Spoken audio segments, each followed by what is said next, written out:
bẹ̀rù mo ṣe gan ẹ má fún. Da muka yi magana da shi yana saya sai da su zai.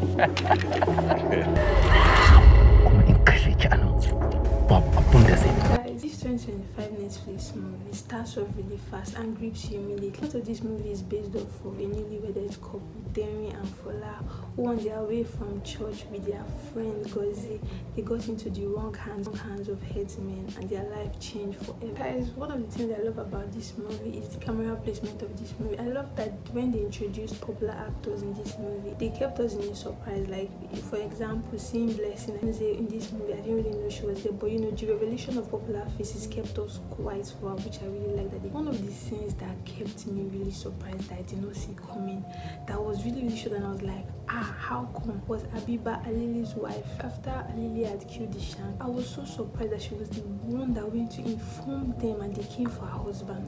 So it just basically shows that at the end of the day, you cannot really tell what was. And like I really love how she carried that role, because she was so ruthless, you know, controlling the phone calls. I felt like she was with them, but part of her didn't really, just like what I said about Alili's character, you could tell that he had that leadership qualities, but it was not so firm as to stand for that role, so he could not really coordinate his people. And I guess she saw through that, and I knew that if this operation goes south, she just needed the backup plan, you know, to feel protected. So, but that's show calling them, putting her husband's life, because I could totally imagine probably at the end of the day, you know, he was stoned to death. So like, it just felt like she was so cruel. The atmosphere of this movie was chaotic in the best. Guys, big ups to the headsmen. They were so outstanding in this show. It felt like I was watching the actual people committing this incident. But in this character, this was the head of the headsmen in the kidnap. I really love how his character felt. You could totally analyze and feel that character. It had a bit of leadership quality. It was not so stern. You know, his decisions were not so firm. It was quite shaky with his decision making. You could totally feel it when watching. Guys, then for Anas, the whole kidnapper and headsman, that guy was so annoying, so stubborn, but I really love how he carried the show. Like, he really knew what he needed to do, you know. He portrayed that form of jealousy, anger, you know. He was a bit jealous of how he was having good times, he was having nice time with his wife, but for him, you know, as he saw Darren after he had shot Darren's husband, so a part of him felt like there was a certain form of entitlement with that character, which I enjoyed. Guys, I'm going to give this big credit to Adama Gozi's wife. Oh my god, I really love how she carried the show. You know, funny how watching this movie, like just from the start of this movie, like I said, just keeps you hooked immediately, and you know, they've kidnapped a lot of people and we are watching what was going to happen next. So for Adama, I love, even though she was going through a lot in her life, you know, she had like a sickness coming, she felt like she was having a lump in her breast.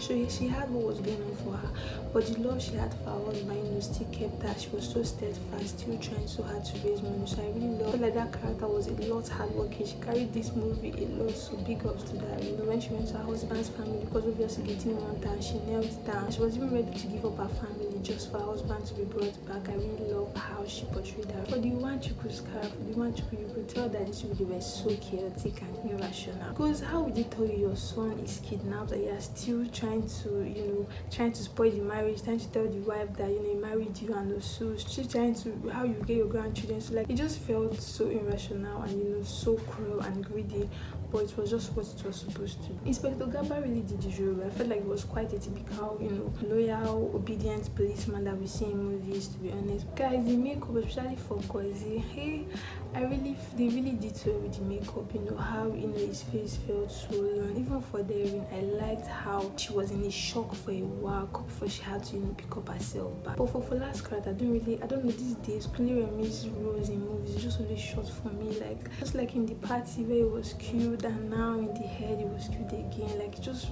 kind of feels short for me. But though one of the things I feel like this movie kind of stayed too safe with was, you know, in terms of the brutality, cruelty that was supposed to be shown by this headsman. I feel like we didn't really get to see that a lot in this movie. I feel like they kind of managed that. We were more focused on the chaos that will happen, the chaos that happened between the headsmen. You know, it felt like they were not organized, so didn't really know. And I could totally tell where that stands. Because watching this movie, I understand that Ali had to leave his boss. He wanted to form his own, you know, his own gang of kidnappers. So you could tell that it was their first mission, so it was bound to feel shame. I would have really loved it if they had a bit of form of cruelty and brutality. You know, they would have still, based on they already have first-hand experience while working with their boss. So they being here and it would have really made sense if they had portrayed that, if they had killed ruthlessly. I knew they shot one of them, but I wish that I knew one of the things I knew they were kind of quite they kind of managed showing the violence scenes. But at the end of it, I kind of loved how it ended, leaving us to wonder what happened to Ali and his men and the other people that were kidnapped. Obviously, probably they would have killed them, but they didn't really show that. Overall, I really enjoyed how this movie was portrayed. I love how fast it started, how they just go down to the main story, how different revelations came from different parts of this movie, which I really love. So guys, let me know if you've seen the end and let me know your thoughts about it. I enjoyed this movie. A lot of things I was like, wow. So guys, I'm going to rate this one a 7. Let me know your thoughts and please don't forget to watch my video. Go and subscribe to my channel. I'll see you guys soon.